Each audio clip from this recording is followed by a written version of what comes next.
Ano 1 é a lembrança que Deus começa a história do zero, se necessário for. Deus tem a capacidade de fazer qualquer dia virar 1º de janeiro, se necessário for. Deus tem a capacidade de reconstruir a nossa história, de nos chamar a viver uma jornada totalmente diferente daquela que caminhamos ou jornadeamos até aqui. Ano 1 é a lembrança do que Deus faz para libertar Israel da escravidão do Egito. Deus intervém na história, Deus age para que os escravos, por 400 anos, deixassem de ser escravos. E vivessem agora essa nova história, essa nova jornada. Deixar de ser escravo. Iniciar a jornada do deserto em busca da liberdade, mas já sendo livre. É claro que sair do Egito para ir para o deserto tenha feito o sofrimento talvez só mudar de cara. O Egito era o local da dor e da imposição, mas o deserto não era um lugar confortável. No deserto falta comida, no deserto falta água, no deserto há muito calor, no deserto há muito frio durante a noite. O deserto não é um lugar confortável. A jornada, então, de libertação de Israel da escravidão do Egito, o ano 1 que se inicia ali, ele é diferente, não apenas pela experiência da liberdade, mas ele é diferente porque há uma ação sobrenatural da parte de Deus na condução dessa história. Como eu te disse, Deus é o Criador do tempo, Deus propõe o tempo, Deus organiza a nossa vida no tempo, para que eu pudesse experimentá-lo no tempo. O Deus transcendente se transforma em imanente pela presença dele na minha jornada, no tempo. Quando Deus então agora chama Israel para sair do Egito, abandonar a escravidão e viver esse 1º de janeiro do ano 1 da jornada desse povo, Deus não chama para viver o novo sem condução. Em que momento o novo pode ser novo? O que faz então o novo realmente ser novo? O que fazia ou faria do novo realmente novo para Israel? Para aquela multidão que saía da escravidão do Egito. Como te disse, a realidade do sofrimento só foi alterada. A vida não era confortável. O mundo do deserto, o deserto não era o lugar dos sonhos de Deus, mas era o lugar que tinham. E o ano 1 começa no deserto. A história nova começa no deserto. Então, o que há de novo no deserto? Se a gente continua tratando de sofrimento, o que há de novo no deserto? E eu te convido a ler comigo Êxodo no capítulo 13, nos versos 21 e 22. Assim que Israel é liberto da escravidão do Egito, uma experiência nova. O novo, de fato, se revela nessa experiência. Toda vez que olhassem para cima, o novo se revelaria. Êxodo capítulo 13, nos versos 21 e 22. E a Bíblia agora diz: o Senhor ia adiante deles durante o dia, numa coluna de nuvem, para os guiar pelo caminho. Durante a noite, numa coluna de fogo, para os iluminar, a fim de que caminhassem de dia e de noite. A coluna de nuvem nunca se afastou do povo durante o dia, nem a coluna de fogo durante a noite. A jornada então não era nova, apenas pela experiência do deserto ou pela ideia, beleza, estamos livres, ok. Como é que você explica liberdade para quem viveu 400 anos como escravo? O que se sabe sobre liberdade? Alguém que nunca viveu liberdade. Se talvez hoje um norte-coreano chegasse para a gente e perguntasse para a gente o que é democracia, o que é liberdade e direito de ir e vir, o que é liberdade de crença, o que um norte-coreano hoje sabe sobre liberdade? E eu te respondo, nada. Há quantos anos a Coreia do Norte vive num ambiente de absoluta restrição? 60, 70, 80 anos? 80 anos, 80 anos, mais ou menos isso. 80 anos. Ok. Nos últimos 80 anos, aquela região, que era uma região livre, inclusive de fácil expansão do evangelho, de forte influência cristã. E essa influência ficou basicamente retida à Coreia do Sul, nesses últimos 80 anos. Não faz com que essas pessoas hoje já não compreendam mais o que é liberdade. Agora pense, você está pensando ali na Coreia do Norte, agora transfere essa visão para esse povo. 400 anos, escravo. 400 anos entendendo que a vida é baseada em violência. 400 anos de imposição de autoridade de um povo sobre o outro. 400 anos entendendo que o Egito é muito melhor que qualquer outro lugar do mundo. A formação cultural é entendendo que as cidades, da cidade das pirâmides, aquele modelo centrado no faraó, aquele modelo de culto, de vida, de sociedade, de cultura, de alimentação, de vestimenta, tudo. O Egito era o melhor. Porque o egípcio fez o israelita crer nisso. A construção do pensamento do ambiente era: não há nada melhor do que o Egito. Não há nada melhor que o Egito. E o melhor tipo de gente, né? Quem está na crista da onda da sociedade, no ponto da pirâmide mais alto, quem é que vive o pleno do poder e da autoridade sobre mim? O egípcio. É interessante a gente pensar que, e alguns historiadores tratam disso, né? Povos libertados de escravidão, parece que vivem um pouquinho de síndrome de Estocolmo, porque, de certo modo, vivem o desejo de serem parecidos com povos que os oprimiam. Em alguns cantos do mundo, inclusive, vivendo realidades de opressão, do mesmo jeito que os povos que os oprimiram no passado. Se você olha para alguns painéis da história assim, você verá isso.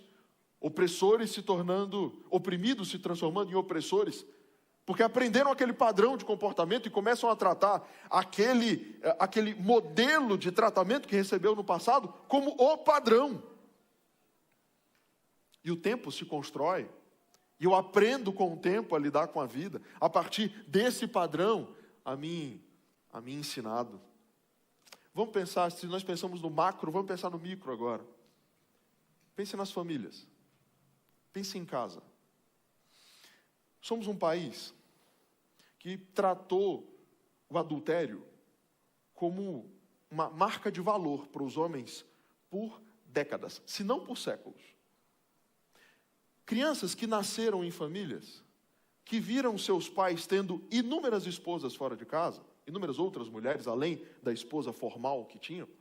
E esses filhos, homens, cresceram nesse ambiente, vendo suas mães sofrerem, vendo o ambiente sendo, marcado pelo pior, nessa representação do papel masculino, quando crescem e se transformam em homens, repetem o mesmo comportamento. A construção do tempo se dando com as gerações posteriores repetindo os erros, as gerações posteriores repetindo os erros das gerações anteriores. E os ciclos parecem que se repetem, você vai tendo pequenas alterações culturais, mas essa construção, e mesmo que aparentemente, racionalmente, esteja claro que aquele modelo não funciona, não é bom, gerou sofrimento, gerou dor, mas parece que eu estou preso àquilo ali, parece que tem uma âncora me amarrando. Por isso, que a grande experiência de Israel em busca do novo, não é o deserto, e nem é mesmo o caminho rumo a Canaã. Não é o caminho rumo à terra prometida. A experiência do novo é uma nova jornada de vida conduzida por um outro modelo de pensamento. Ali, olhavam para cima e viam uma coluna de fumaça durante o dia protegendo eles do sol. Durante a noite, olhavam para cima, a coluna de fumaça virava coluna de fogo, iluminava, protegia e aquecia. Mas e além disso? Viam a glória de Deus. Quando chegaram perto do Sinai, Deus falava e o monte tremia. Moisés era a boca de Deus. Ouviam a voz de Deus, mesmo sem compreender plenamente tudo o que aquilo ali significaria. Ouviam a voz de Deus e Moisés era a boca de Deus. Logo, a história nova, a jornada nova, não se dava apenas pelo 1º de janeiro do ano 1. Se dava porque os padrões da vida agora estavam alterados. Não era mais ser egípcio vivendo no deserto. Não. Agora era ser um povo novo, vivendo um tempo novo, porque agora era conduzido por um outro tipo de ser sobrenatural e agora visto. Não eram mais os deuses do Egito. Não eram mais os sacerdotes egípcios que falavam. Era Moisés, a boca de Deus. Era Deus que falava.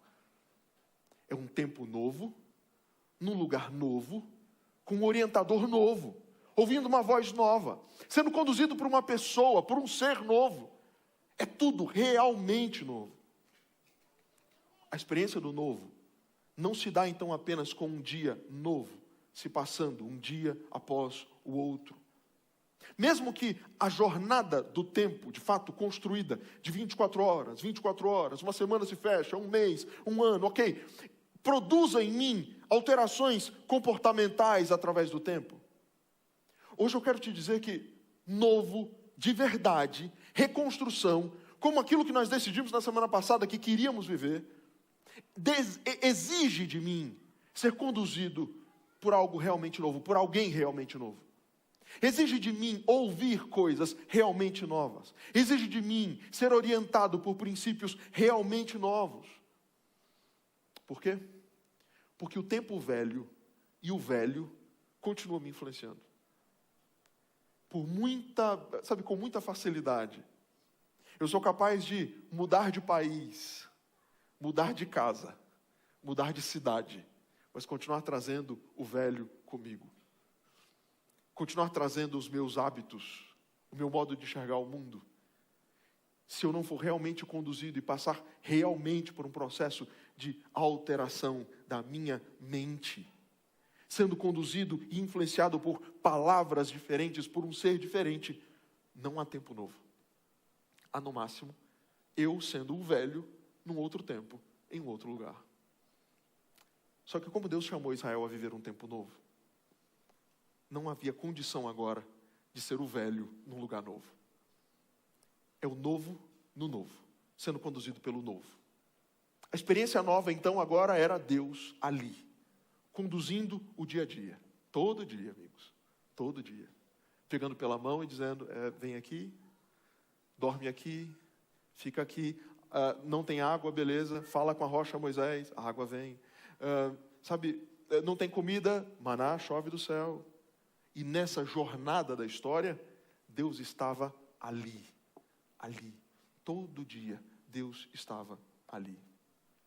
No Novo Testamento, a grande imagem que a gente tem a respeito desse cuidado e dessa condução de Deus é revelada na parábola que Jesus conta do Evangelho de João, no capítulo 10. E eu te convido a abrir tua Bíblia comigo. Talvez seja um excelente modo de eu compreender exatamente aquilo que o Senhor Jesus tanto quer fazer comigo hoje, nessa expectativa, talvez, que nós tenhamos hoje, de experimentar algo realmente novo. O grande símbolo do novo para nós aqui, a gente não vive num deserto como Israel vivia, mas o grande símbolo do novo para nós aqui não é então uma coluna de fogo, nem uma coluna de fumaça, mas o símbolo para nós do novo, João capítulo 10, nos versos de 2 a 4. Aquele, porém, que entra pela porta, esse é o pastor das ovelhas. Para este, o porteiro abre, as ovelhas ouvem a sua voz. Ele chama as suas próprias ovelhas pelo nome e as conduz para fora. Depois de levar para fora todas as que lhe pertencem, vai na frente delas e elas o seguem, porque reconhecem a voz dele. Reconhecem a voz. Evangelho de João capítulo 10, nos versos de 2 a 4, apresenta para mim uma realidade de alteração de vida que o cristianismo me propõe hoje. Algo novo. E o novo é um Senhor que se apresenta para mim, me chama pelo nome, me conduz, me orienta e diz, vem, me segue. A jornada, então, o passo é definido pela pessoa de Deus. É Cristo quem define os passos que eu dou. A autoridade sobre a minha vida é de Deus. Uma das grandes preocupações que eu e você precisamos ter permanentemente é que quando a gente fala em novidade de vida, é quem é que vai gerar novidade. Quem vai gerar realmente o novo? Não há novo se não formos conduzidos por alguém realmente novo. Na busca pelo novo, olha para o YouTube e os coachings das mais diferentes áreas estão aí bombando, das mais diferentes formas. Os cursos dos mais diferentes tipos, as teses das mais diferentes. Você hoje tem coaching para criação de filhos, coaching para negócios, coachings religiosos, você tem coachings na questão física, né? Na construção de um corpo ideal, você tem gente te orientando e te conduzindo das mais diferentes formas, nas mais diferentes áreas. Há sempre alguém tentando dizer para você, viva o novo, me ouça, vá por aqui, vá por ali, beleza. Você é livre, e sabe o que é mais extraordinário em Deus? Deus te deu a liberdade para ouvir quem você quiser. Deus te deu liberdade, e a liberdade que você tem na cruz de Cristo é para você ouvir quem você quiser, e você é livre para isso. No entanto, a jornada do tempo, as experiências das mais diferentes, olhar ao seu redor, precisa te fazer pensar onde é que cada uma dessas jornadas levará as pessoas que ouvem esses mais diferentes tipos de orientadores e os mais diferentes tipos de orientações.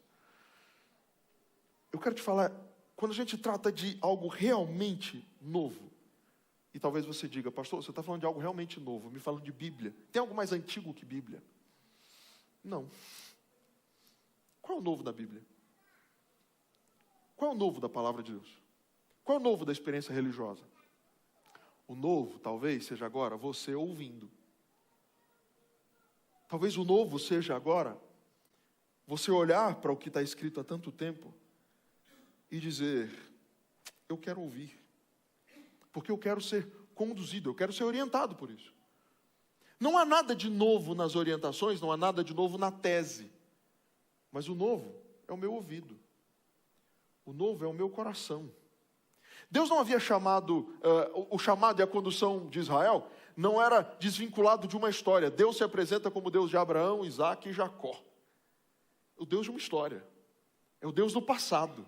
É o Deus que agiu no passado. E aí você começa a entender plenamente a razão de você ter Bíblia na mão. Deus se constrói.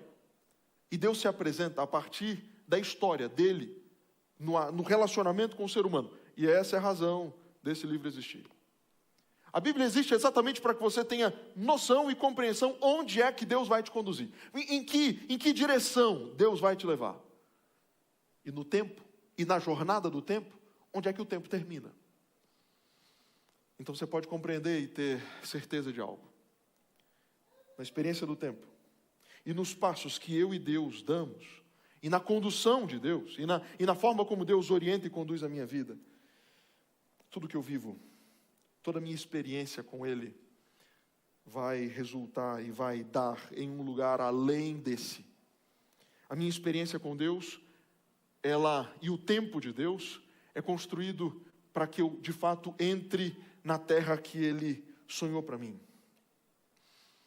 Pensando em tudo isso, pensando em toda essa jornada, agora, talvez nós precisamos lembrar de Êxodo capítulo 14 e voltar para a experiência de Israel no deserto. Êxodo no capítulo 14. Êxodo 14, nos versos de 9 a 12. E agora, a imagem é: os egípcios os perseguiram com todos os cavalos e carros de guerra de Faraó. Os seus cavaleiros e seu exército os alcançaram acampados junto ao mar, perto de Piairote, diante de Baal-Zefon. E chegando Faraó, os filhos de Israel levantaram os olhos, e eis que os egípcios vinham atrás deles, e ficaram com muito medo. Então os filhos de Israel clamaram ao Senhor, disseram a Moisés: será que foi por não haver sepulturas do Egito, que você nos tirou de lá, para que morramos neste deserto? O que foi que você fez conosco, tirando-nos do Egito? Não foi isso que dissemos a você no Egito: deixe-nos em paz, para que sirvamos os egípcios? Pois teria sido, ouve bem isso aqui, pois teria sido melhor para nós servir os egípcios do que morrer no deserto. Em que momento a jornada que Deus me conduz, ou os passos que Deus me orienta a dar, geram em mim uma tremenda crise? Toda vez que fé é necessário. Toda vez que eu preciso de fé, parece que os joelhos começam a bater um no outro, o medo é maior, a cabeça perde a capacidade de enxergar o final da história, e que mesmo que eu tenha a Bíblia na mão, é interessante você pensar nisso, hoje a gente não vê a Deus, eles viam a Deus. A gente não ouve hoje diretamente a voz de Deus, eles ouviam a voz de Deus, beleza, tudo isso é verdade. Mas nós sabemos de modo muito mais claro como a história vai terminar do que eles. Mas tanto para eles como para nós, quando a gente está na mesma situação que eles, a grande crise dessa experiência de ser conduzido por Deus se constrói. O que acontece aqui? Eles acabaram de sair do Egito. Tinham algumas horas de caminhada. E eles estão diante de onde? Para onde é que... E pensa nisso comigo, amigos. É a coluna de fumaça durante o dia que está conduzindo eles. E eles chegam onde? De frente de onde? Do Mar Vermelho. Um grande mar. Eles estão de frente para o mar. Diante. Deus levou eles para lá. Sabe? Deus levou eles diante do Mar Vermelho. E agora, por alguma razão, os egípcios estão arrependidos de terem libertado Israel da escravidão. E marcham agora. E vêm com as suas bigas. E vêm velozes. E aquela poeira se levanta. E eles estão marchando em direção ao povo que está encurralado pelo mar. E agora olham para Moisés e dizem: era melhor o Egito. O que eu conheço de bom é o Egito. O que eu conheço de bom é a escravidão. O que eu conheço de bom é aquela realidade. Por que você me tirou do bom conhecido? Do bom conhecido? Eu te pergunto, era bom? Por que querer voltar para a escravidão?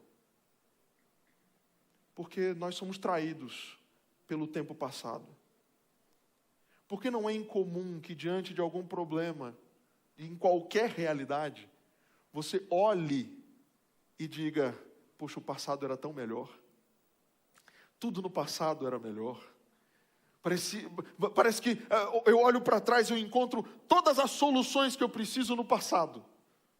Mas eu vou te lembrar isso. Em Deus, o tempo não anda para trás, ele só anda para frente. Porque para Deus, a solução não está no passado, vai estar sempre no futuro. Deus está sempre me convidando a viver a experiência do futuro, porque Ele está me conduzindo. E no processo de Deus me conduzir, no processo da coluna de fogo durante a noite, da coluna de fumaça durante o dia, no processo de Deus me orientar, os passos são sempre para frente. Por quê? Porque o melhor está para frente, não está para trás. Mesmo que você goste muito do seu passado, mesmo que você tenha excelentes memórias quanto ao seu passado, o melhor que você vai viver não está no seu passado. Senão você já teria morrido. Se não fosse para ter futuro, você não teria tido futuro. Se você tem futuro, e se Deus te deu o dia de hoje, é para que hoje você seja melhor, mais feliz, mais próximo de Deus do que você foi ontem. É por isso que você tem o dia de hoje. Deus está te conduzindo nessa experiência. Mas o problema é quando Deus está me conduzindo e me coloca diante de uma crise de fé. A crise de fé Deus está prometendo que eu vou chegar em Canaã. Mas cadê Canaã?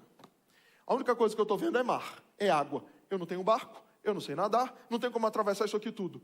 Como é que isso vai acontecer? Então deixa eu te responder isso de um modo bem claro.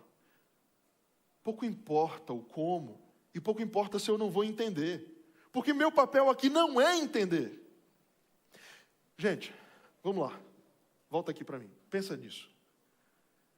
Nem eu nem você, não estamos aqui para entender como de nada. A gente está aqui para quê? Ah, pastor, mas é uma fé irracional isso? Entenda isso. A fé é em Deus. A fé não é na sua capacidade cognitiva de compreender o que Deus quer. A fé não é na sua capacidade nem mesmo de compreender a Deus. A fé é na pessoa que prometeu: você vai chegar em Canaã. A única coisa que você precisa agora é crer em mim.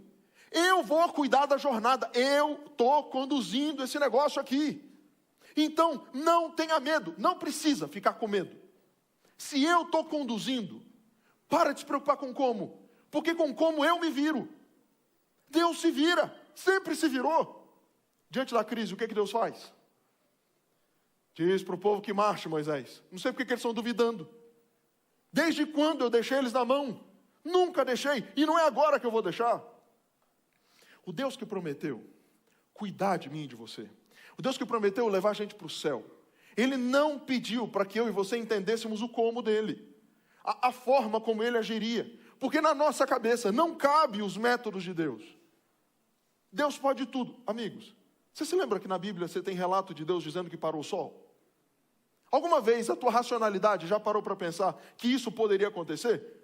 Não dá para acontecer. Cientificamente não dá para acontecer, mas a Bíblia diz que aconteceu. Porque Deus pode fazer. Porque Deus é capaz de quebrar princípios naturais, até mesmo instituídos por Ele, para me beneficiar e para cumprir a promessa que Ele me fez. Existe uma regra da física que diz que a água só pode ser detida por elementos materiais. É necessário que algo material e de força sustente a água e detenha a água. Então ali está Deus, só fazendo um canal se abrir de terra seca no meio do mar. Não há lógica nisso. Não há compreensão humana para isso.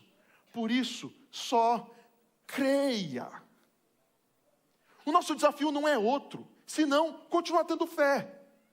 A gente continua parado no mesmo lugar, meu povo. A gente continua vivendo a mesma crise. O problema continua sendo o mesmo. É fé. Sempre foi e vai continuar sendo. E sabe por que eu continuo vivo e você também?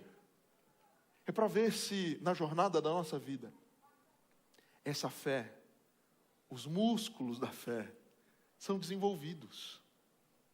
Como é que eu vivo experiências de fé? E de que modo minha fé cresce ou se fortalece, ou de que jeito eu consigo viver fé?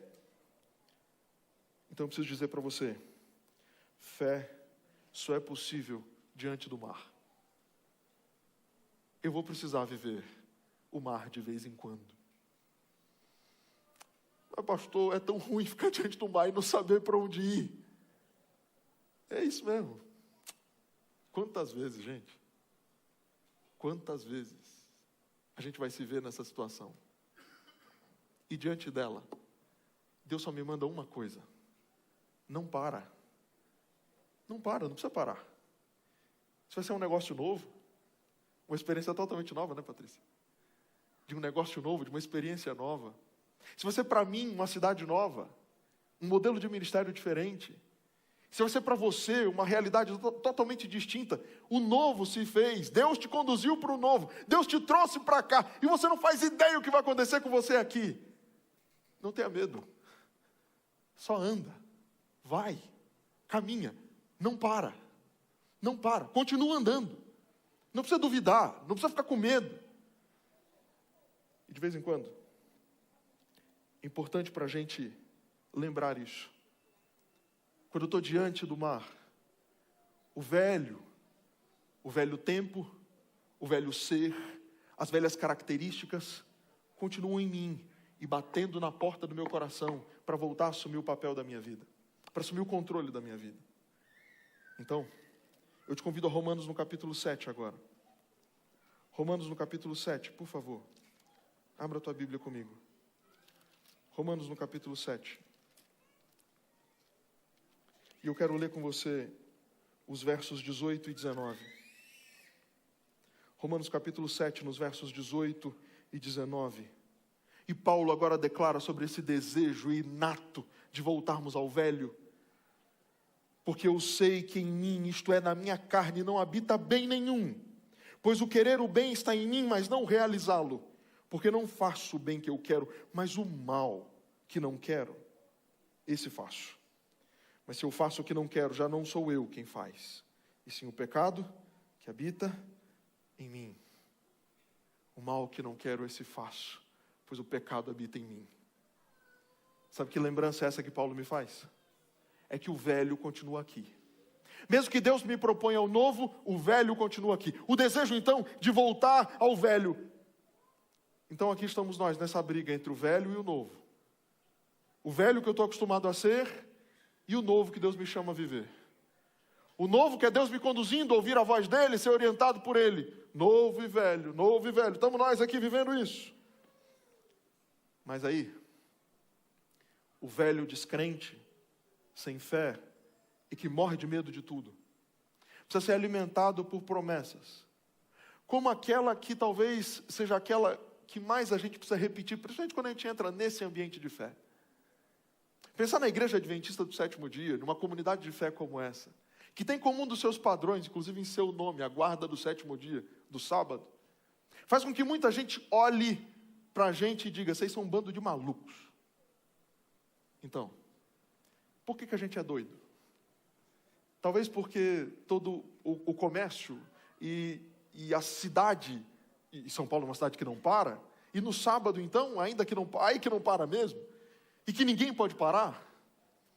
Então, eu só preciso dizer para você que diante do mar e das muitas crises, do Deus me conduzindo, eu preciso olhar para promessas como a de Isaías capítulo 58, nos versos 13 e 14.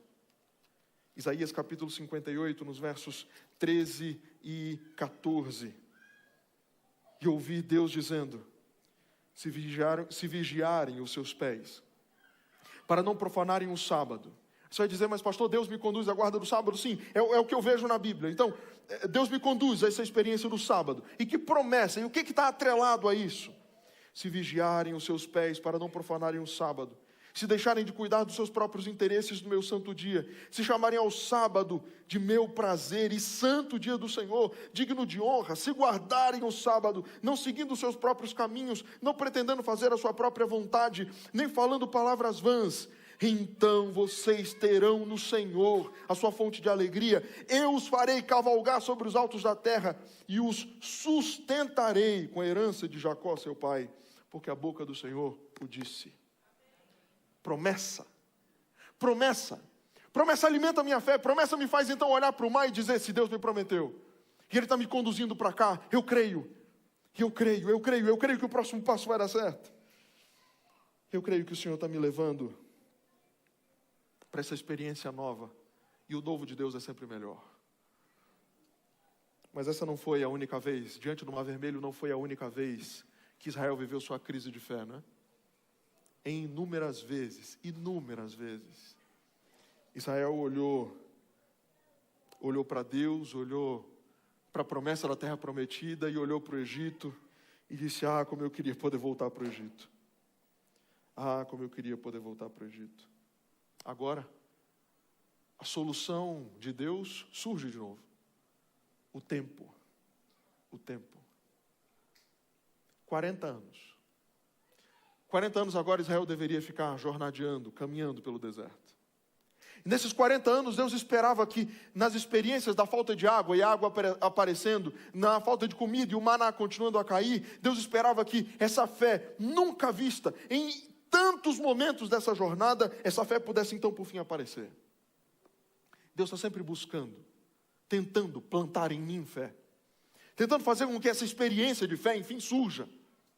Você consegue entender então, quando eu disse para você, há 2 domingos atrás, que a nossa experiência do tempo, Deus vai me dando tempo para que eu cresça, é para isso, para que eu cresça mesmo, para que eu confie cada vez mais nele. Então, o que acontece com Israel durante a jornada desses 40 anos? Eu te convido ao Salmo 95. E Davi agora apresenta isso. Salmo 95.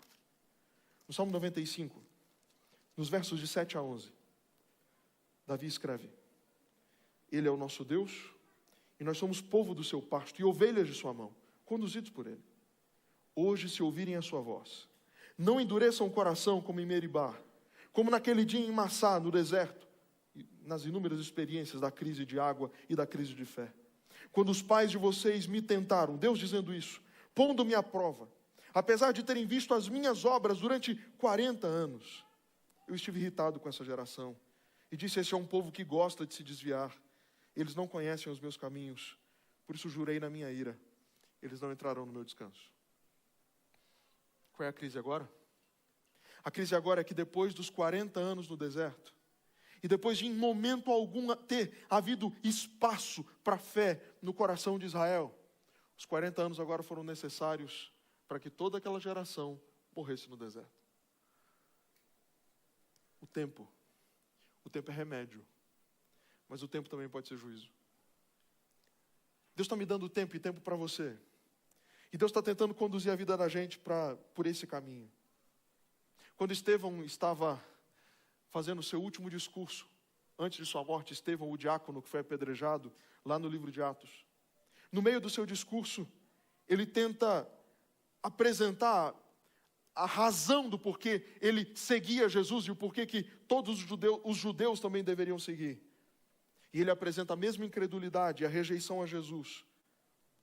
E agora o grande termo e a grande explicação que ele me dá, da razão do porquê toda essa jornada de 40 anos foi inútil.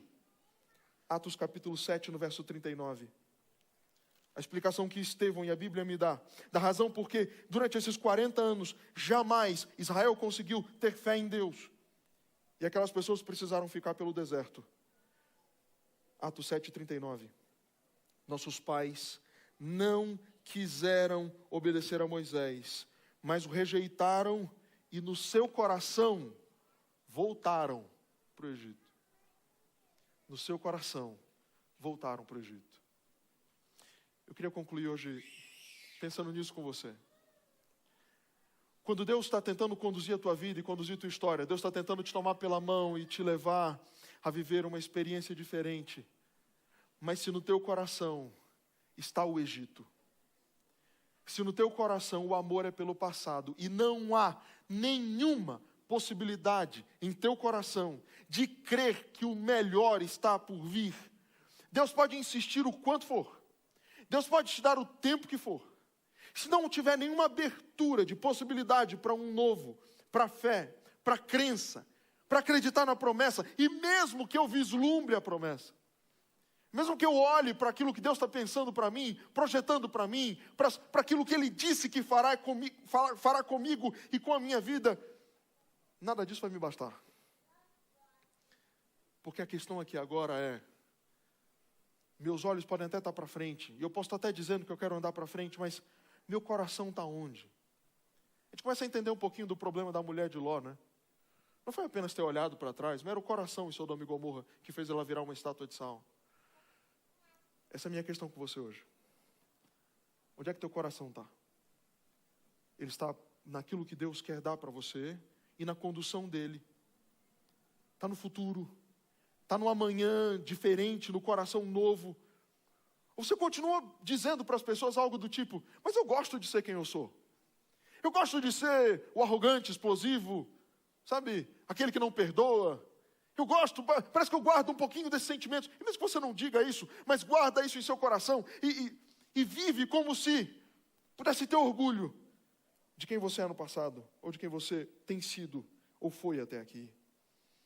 E então a gente pode entender um pouco mais por que Jesus ainda não voltou. Essa é a mais suprema promessa da Bíblia. E para nós, como cristãos, e que aqui estamos, e para esse ambiente que além de sétimo dia carrega o nome de adventistas no nome, é de viver para proclamar e crer nisso. Jesus vai voltar. Mas por que não voltou ainda? Então tem muita gente que diz que parece que Deus brinca com o tempo. Parece que Deus está fazendo com a gente rodar no deserto e caminhar pelo deserto do mesmo jeito que Israel caminhou no deserto. Então eu quero concluir, lendo com você o que está em 2 Pedro, no capítulo 3, no verso 9. 2 Pedro, no capítulo 3, no verso 9. E a Bíblia dizendo exatamente sobre o tempo e sobre a crise do tempo.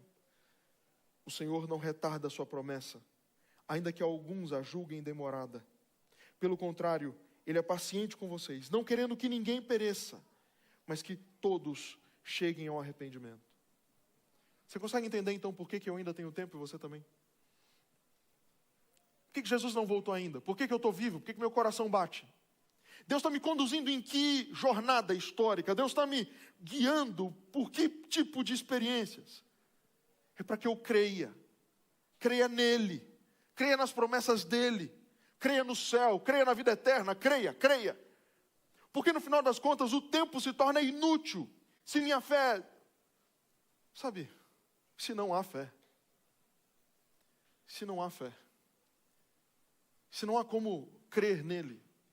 Se não há como crer nas promessas dele. Se não há como olhar para cima e ver o Senhor conduzindo e coluna de fumaça, coluna de fogo já não são mais vistas por nós. Mas Deus está aqui. A voz dele tenta falar no teu ouvido. Entra por ali, faz isso, faz aquilo. A Bíblia está aqui. O Senhor continua falando com todos nós através das páginas da Bíblia, para que eu consiga olhar para o passado e ver as promessas que Ele fez se cumprindo, para que eu creia nele. Hoje é isso que mais eu preciso te dizer. Crer nele por nada mais, nada menos. Crer nele porque eu olho para frente, olho para a minha vida, olho para toda a jornada que já vivi, e tudo só faz sentido por causa dele. É para ele. É para dizer agora para ele quem ele é. É para te convidar a crer nele. É para te convidar a cantar agora que você crê nele. Que você sabe quem ele é. Que você crê no poder dele. Que você pode estar diante do mar agora. Pode ser que a jornada com Deus tenha te levado para um caminho que te gera extrema dor. Extrema dor. Pode ser que a jornada com Deus hoje te leve, nesse momento, para uma circunstância que parece que não tem solução e só tem problema na tua frente. Você não é convidado a entender como Deus vai te tirar daí. Como tudo isso vai ser resolvido. O convite hoje é apenas a crer. Só crer. É crença cega? Sim. É fé cega? Sim. Mas é fé cega num Deus que vê. Muito além de mim. Que vai muito além da minha capacidade de entender o seu agir. É fé cega e absoluta no Deus que pode tudo. E Ele pode tudo.